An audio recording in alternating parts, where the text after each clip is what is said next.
All right, boy. This what a bummer. What an absolute bummer. Um, I don't think I've been this upset after a loss, after a game, after a loss in a long time. Thank God there hadn't been that many, historically speaking. But recently, Ken Rashad, this is the 1901 podcast. I'm joined with my partner in crime, Thomas Griffin. Griff, uh, oh boy. What do we make of this, man? Look, I mean, let's just go ahead and just bring it up. Grambling falls to 4-4 in the season. Lost a critical SWAC West divisional game to Texas Southern of all people. A team I think we've beaten over the last 15 years, according to out of the last 15 years, we've beaten them 10 times. And as one Texas Southern alum gladly pointed out, we've lost to them 2 of the last 3 years. I guess they got to take whatever win they can get. But anyway, historically speaking, we don't lose to Texas Southern, but we lost to Texas Southern. Okay.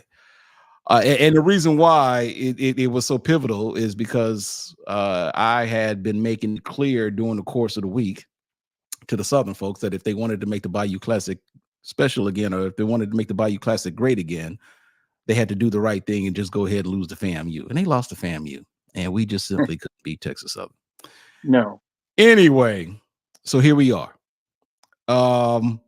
Griff, your thoughts?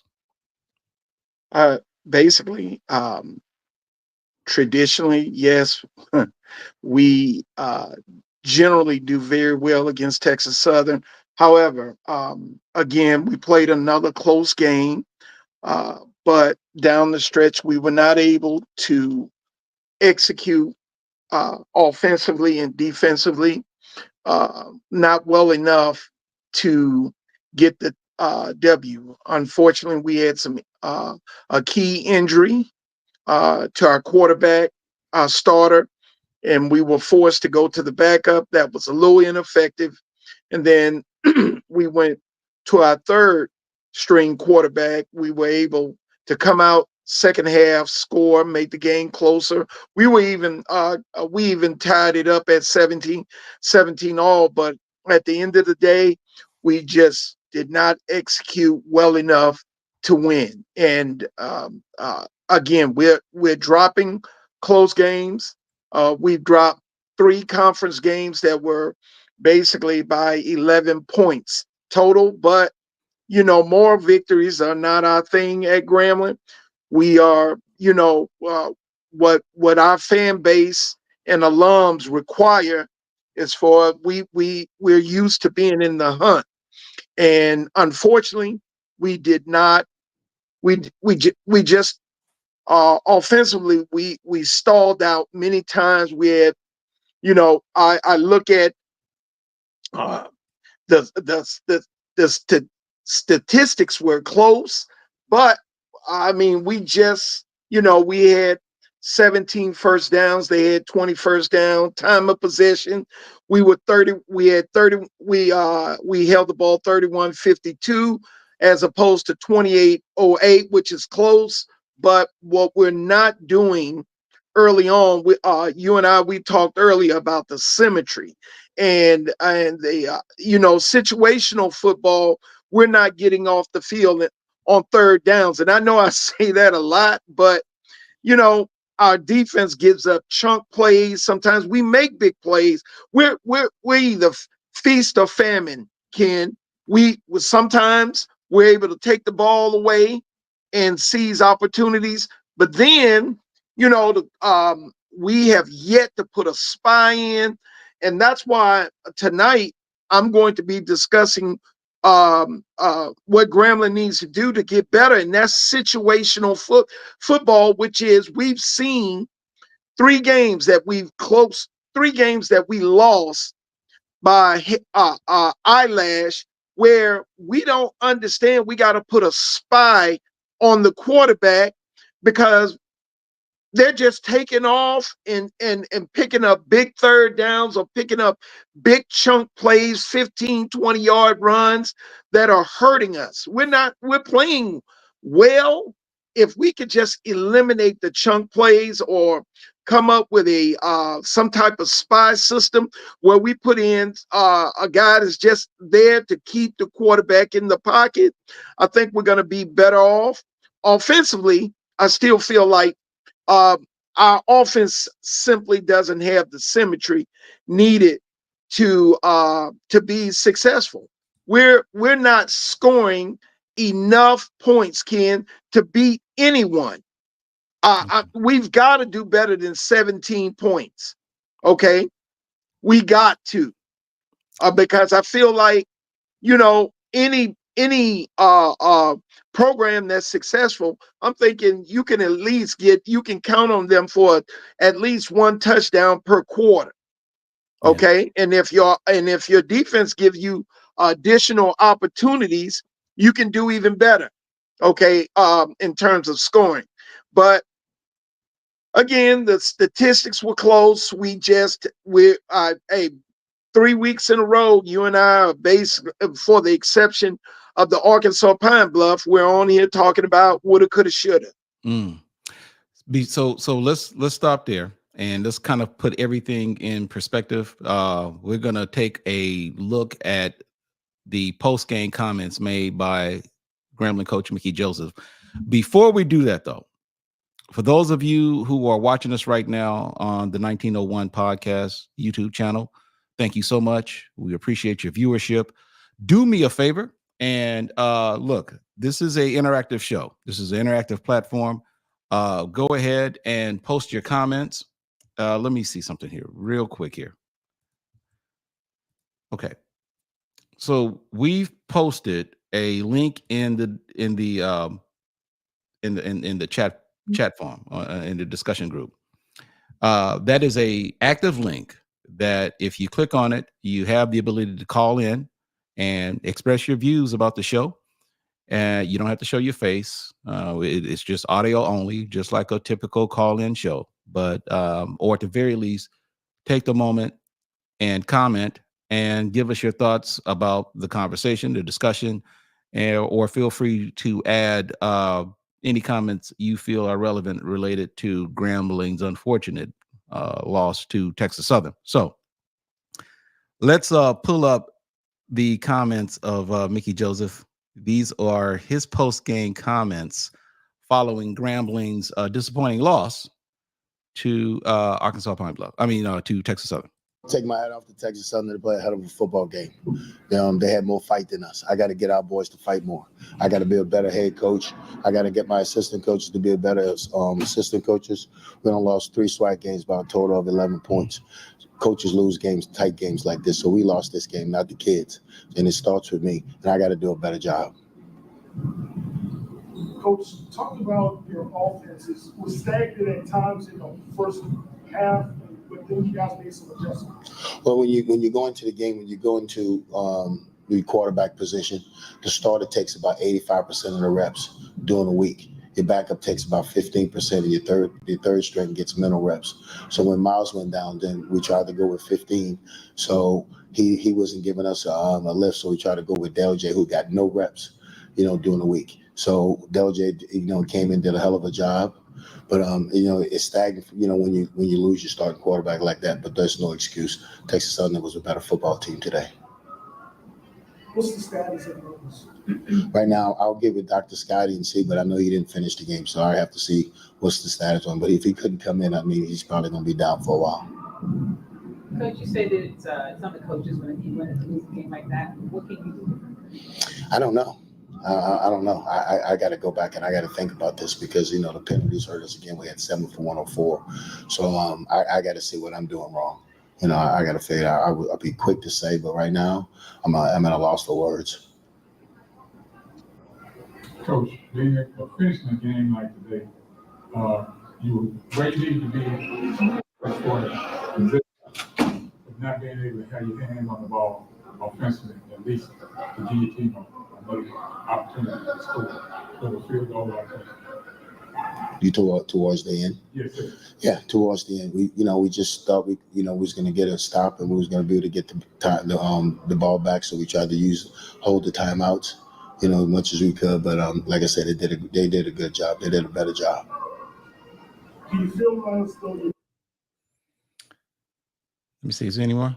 the defense was being more or lack of physicality than last? Absolutely. They were more physical. They were more physical from the first quarter to the fourth quarter, and that's on me.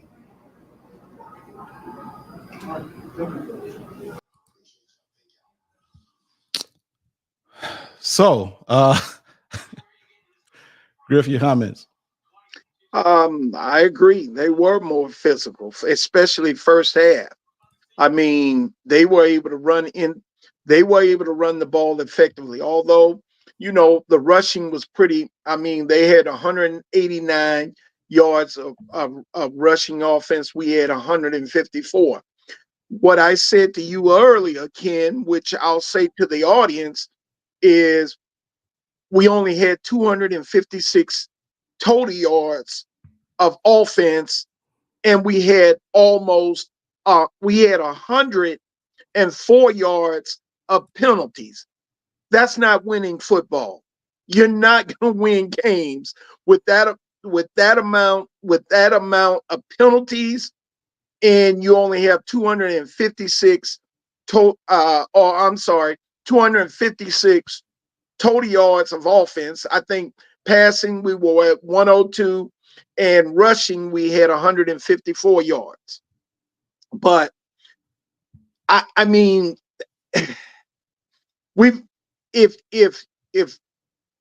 two things you can do to make your offense better or play better football, either your scheme has to be sound, or you have to be more fun. You have to have a better concept of what we're doing offensively and defensively. Strategy.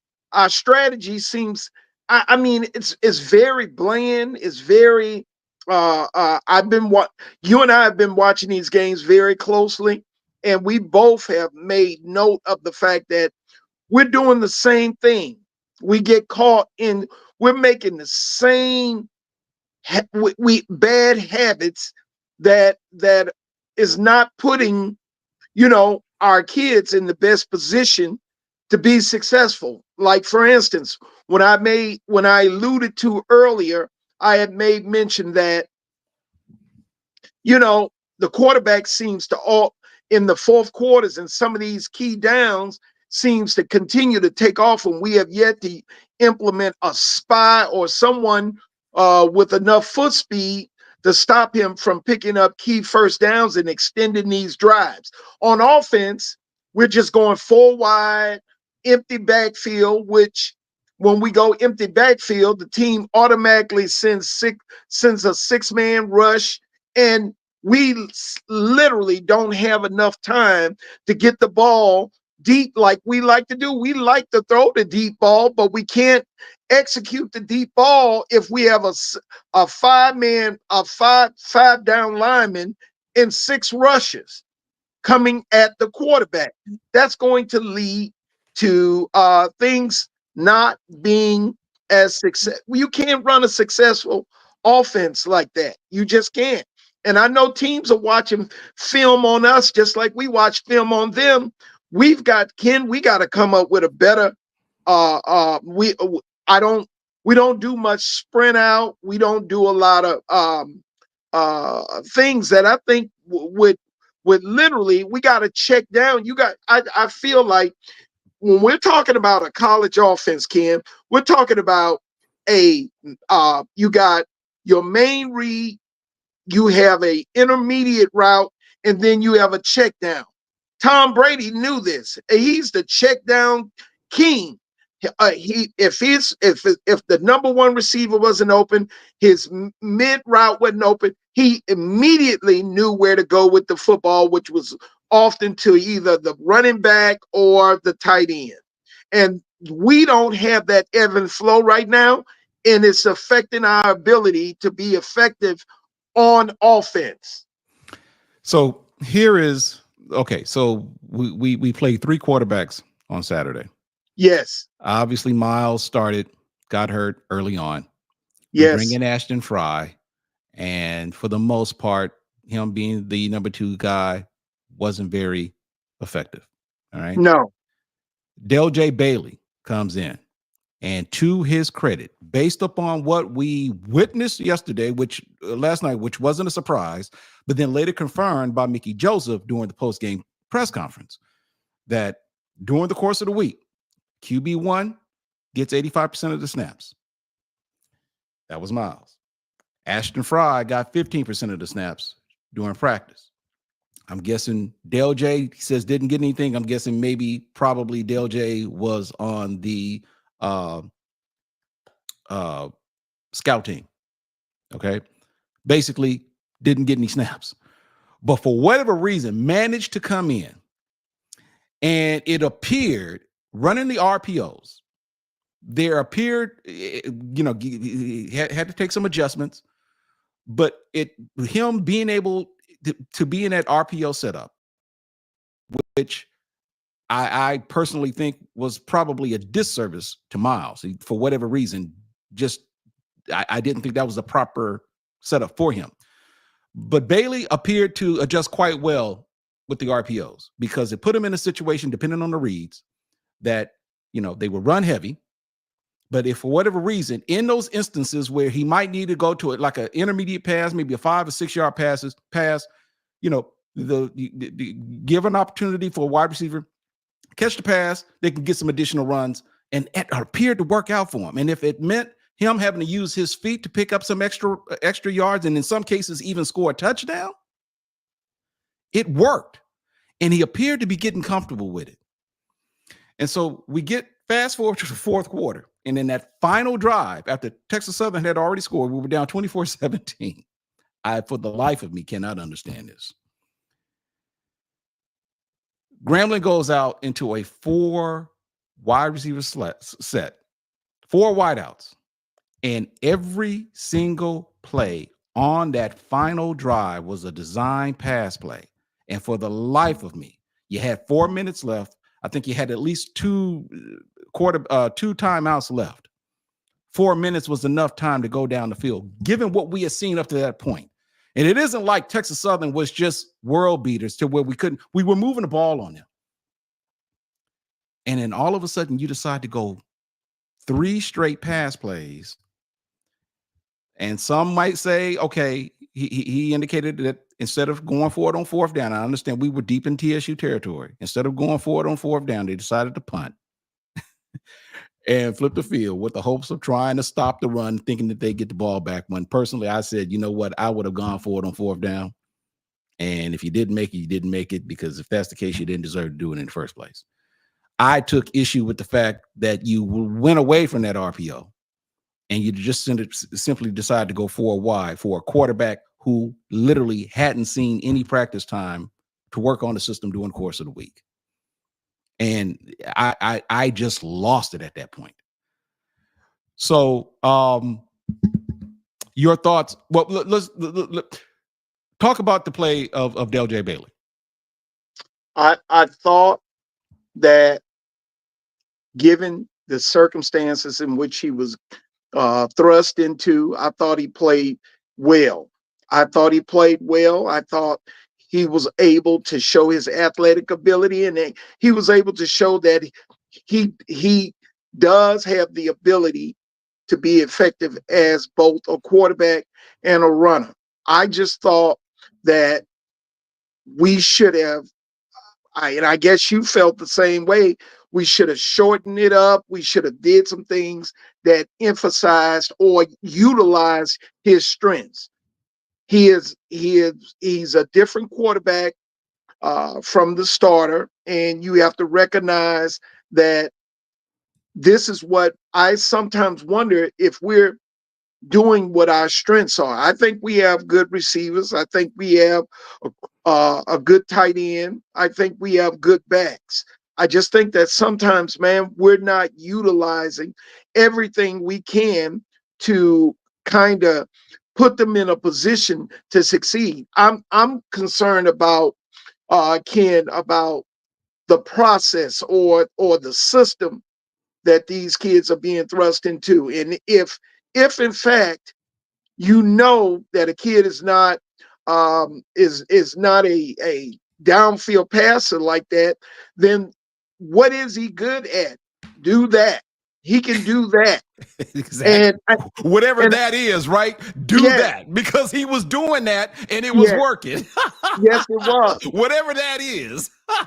And Ken, how about sometimes when you know that your season is on the line, you got to mix it up. Where are the reverses? Where are the halfback passes? Man, I'm throwing the kitchen sink at a win because I know for a fact that the things we've done for the last a few weekends, we've done consistently for and these guys are watching film on us just like we'll watch film on them.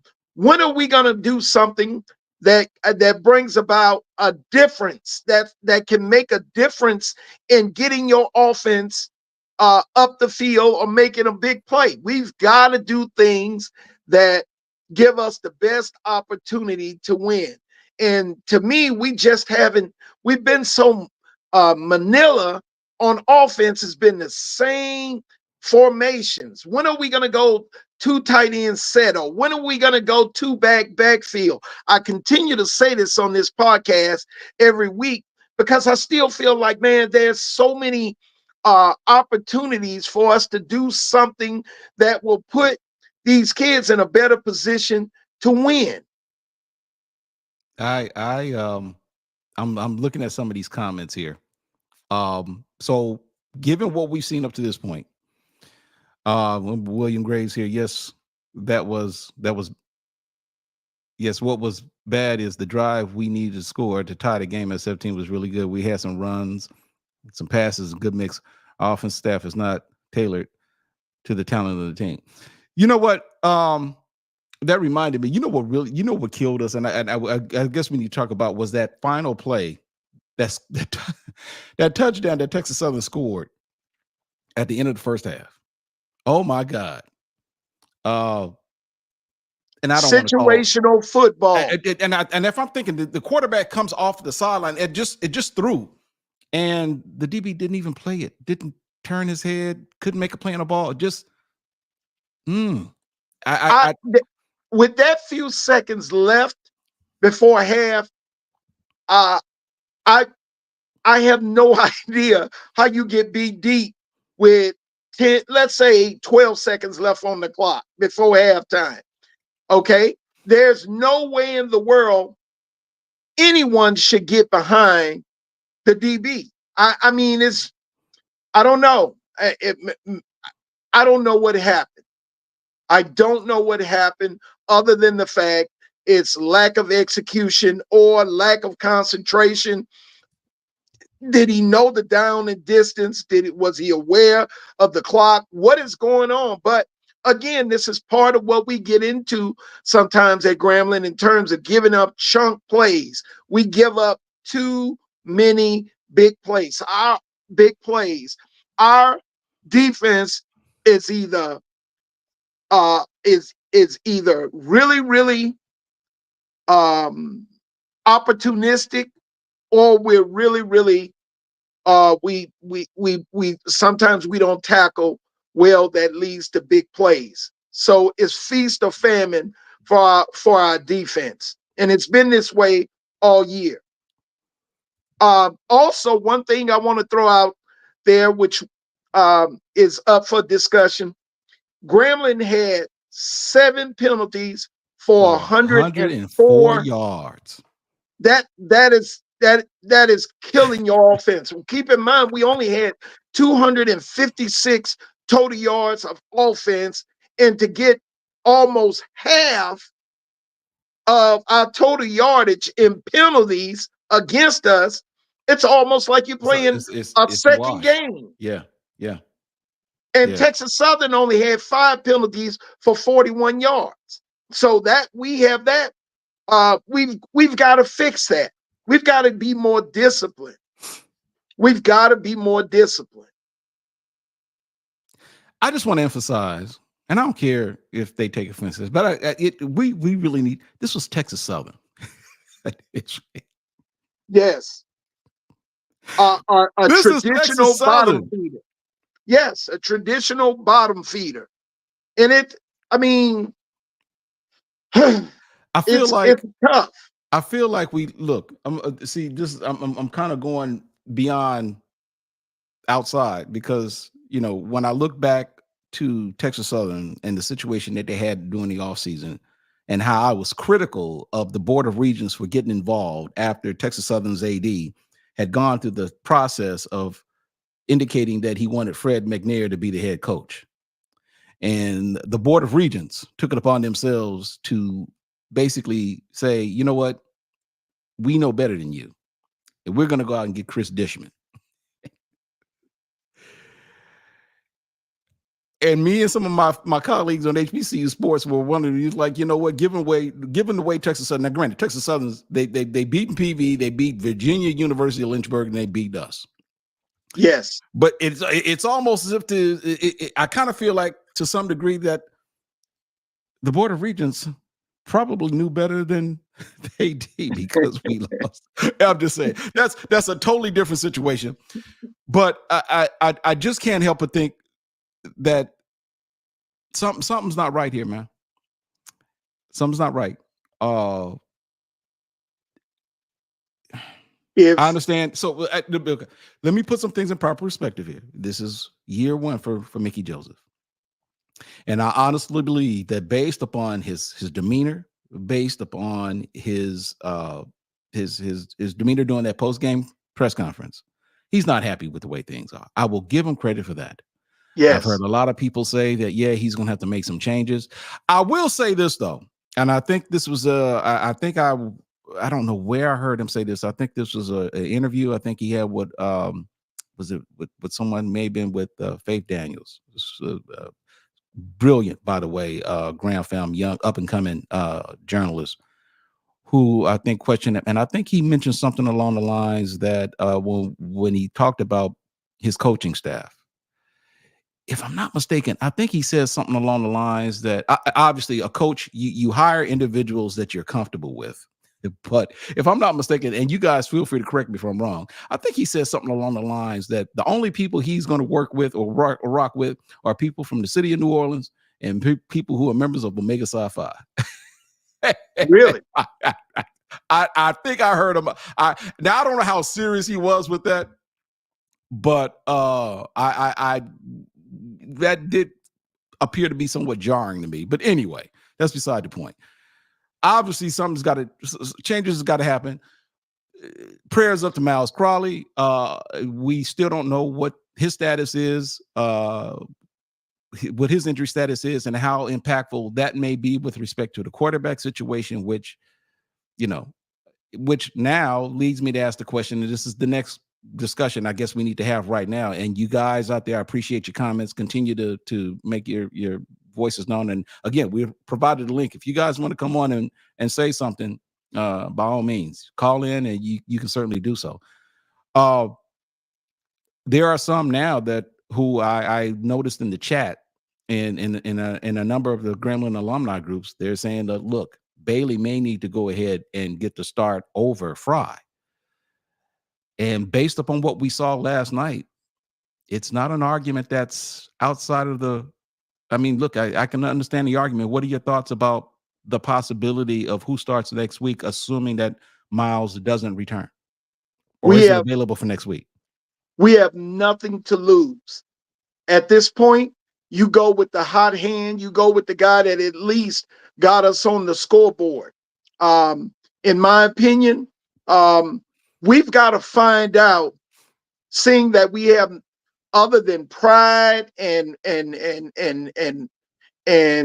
seeing if we can do well in these next. We have 3 games left. I believe we have Texas. I'm sorry. We have Alabama A&M, Alabama State, Alabama A&M, and then we have Southern. You've got to find out what you got. You got to find out. I almost feel like it should be open season for all the positions. Get kids in there. Find out if there are if these kids are the building blocks for success on next year. If not, what are you doing? We don't. I mean, yes, winning is important, but more importantly, we will be in year 2 of this new coaching staff, and I can pretty much tell you, Ken, like I know, Grant get very agitated in year 2. Okay, we want to see some success. We're kind of like we're in the we regard our program and we hold our program to the fire in terms of we feel like we're right up there with our traditions and our success with the Notre Dames and your Alabamas and schools like that in terms of HBCUs. We've been there, done that, and we've been the trendsetter. And so even I've been in these chat rooms and I see what some of the alums are saying, and what I want to do is see Mickey Joseph be successful at Grambling. But I can pretty much tell you, whether he loses every game by 1 point next year or not, we want to see progress. We would like to see us. Yes, we're happy to be with the goal for us is not being competitive, it's winning. That's always been the goal at Grambling. And even when I remember as a freshman, we lost a few. I think we had a like a 6-win season. And what happened was, man, they brought in Tank Younger and all these legends to remind us who and what the legacy is. And they, I have to tell you this story about Big Cat Ernie Ladd, but man, these guys were hard on us. And the next year we picked it up. I think we went from a subpar season to SWAC champions. So we there's a standard at Grambling, and it's vitally important that they understand next year needs to be different. But it starts with finding out who wants to play, who's going to be, who we can build on, and can these guys get it together, and what we need to do, as well as he needs to be strongly evaluating these coaches. Are the schemes right for our personnel? Can these schemes work? Because I'm telling you right now, we should be doing a lot more offensively with sets, with different with packages that we're not doing. We're just simply going with 4 wide or empty backfield every single time, and we're not getting the results that we desire, which is you gotta score to win. That's the objective for offense. And defensively, we've got to get off the field on 3rd downs. We've got to be more effective against running quarterbacks. Who didn't know that you have athletic quarterbacks in the SWAC? I know that. You know that. So why is it we're not in a position where we're giving up too many chunk plays where running backs are simply taking off and getting 15, 20 yards per carry? That's not good. So I did a quick check because with respect to the comment about you saying that we want to do more than just be competitive. We obviously want to win championships and so forth. Correct. And let's face it, since 2017, since the last championship season we've had, it's been kind of tumultuous since that time. It's been a real rocky road, something that we haven't experienced in a long time. And as my man Paul Taylor has indicated, we are spoiled, and understandably so, given what we are accustomed to seeing, and given what we have witnessed over the years that many of us have been following football. Here we are finishing eight games into the season. We're 4-4. This time last year, after 8 games, we were 4-4. That was last year was 11 game schedule. This year we have a 12 game schedule. We finished last year, what, 5-6, I believe. We Yes, yeah, that sounds about right. Uh, I said that, if for whatever reason we could finish the season 75, I guess that would be I don't know, moral victory. It wouldn't be satisfactory. I think at this point it's unrealistic to call ourselves thinking that we would be able to compete for a SWAC divisional title. I don't know if we're mathematically out, but at this point it's just not realistic. An awful lot, and I do mean an awful lot, has to happen. An awful lot had to happen prior to going into this game with Texas Southern. Correct. And if we win that game, or if we had won last night, we would have had a lot to look forward to. But Yeah. like I said, there's an awful lot that's got to go on in order for us to even call ourselves trying to be optimistic about trying to win a divisional title, which now we are looking forward to a game against, I think we got Bethune-Cookman on the schedule next. Is it Bethune or is it who we got next week? Alabama State? Is it Alabama State next week? I don't even know who we play, man. I thought we had Alabama State next week, and then we got Alabama A&M on the road. No, we got Bethune-Cookman next week. Oh, it is Bethune. We got Okay. Bethune-Cookman on the road. Now I want to tell you, I got a chance to see Bethune play. I had a chance to see him play. Yes, last week. Hey, look, man. That is not that will not be a easy win. They fought hard against J-State before Yes, they did. Eventually got it. And I'm telling you, they got a quarter. Look, that quarterback came off the bench. Backup. Yes. And excuse the expression, they got a big ass tight end. Yes, and they throw to him all the time. Exactly right. I'm telling you that. And that's one of those things I've heard a lot of people talk about what we don't do enough with, especially in this fact that we don't go enough to our tight end. I'm telling you, he was connecting with that tight end. He was connecting with that tight end, dude. He had no problem going to that tight end. I'm telling you now. I think that kid's name is Sprague. I think that cat.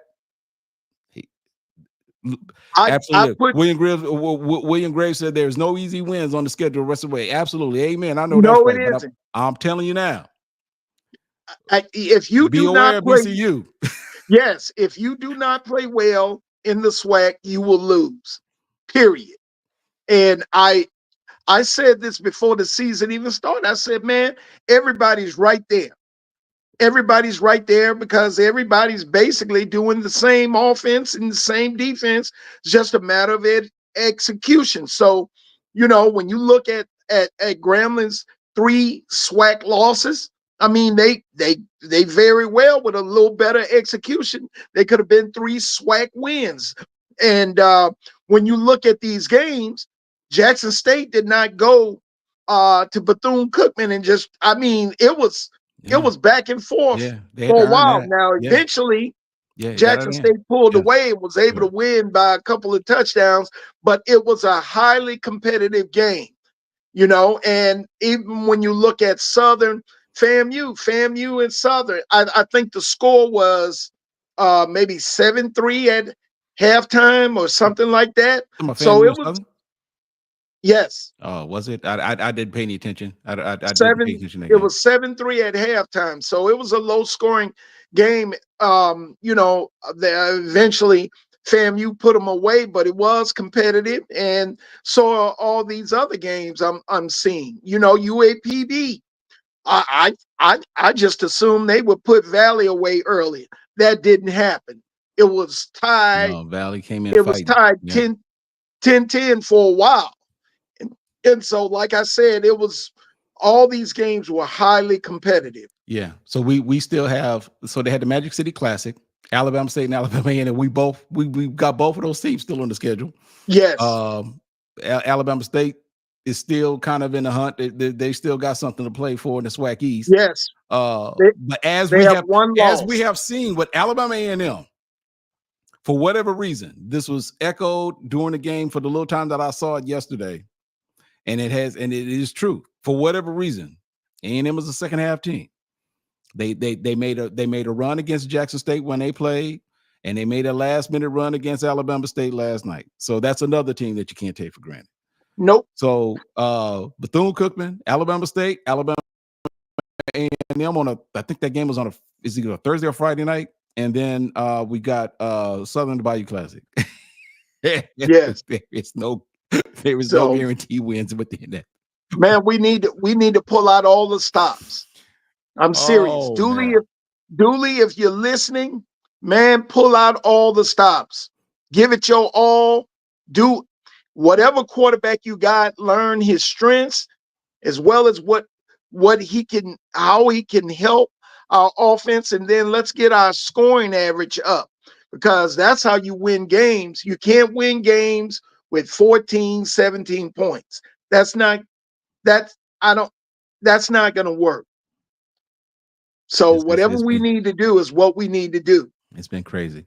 Hey, before we get out of here, and I've not paid attention to this. I do want to take a moment right now to acknowledge those individuals who have donated towards this effort. Now, look, we're still in the infancy stages, and while obviously this is all about football for now, keep in mind the 1901 podcast is more than just football. Okay, so allow me right now to take the time to acknowledge the following people: Gerald Kendrick, Katrina Howard, Frank Stafford, Sharon Beal Fowler, Jamal Williamson, Paul Taylor, Michael Watson, Candace Key, and Mark Tezano.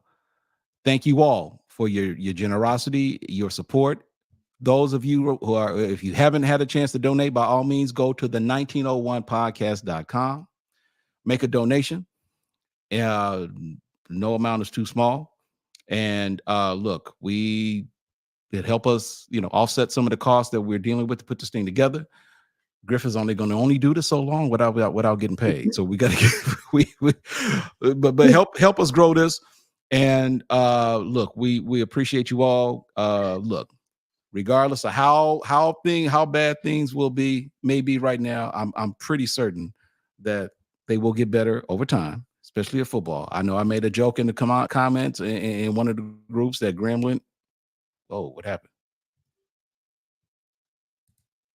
Oh, I thought I lost. I know I made a comment earlier that Grambling is a basketball school. We know better. But look, there are a lot of positive things going on right now with the university. So Yes. by all means, take a moment and support the 1901 podcast.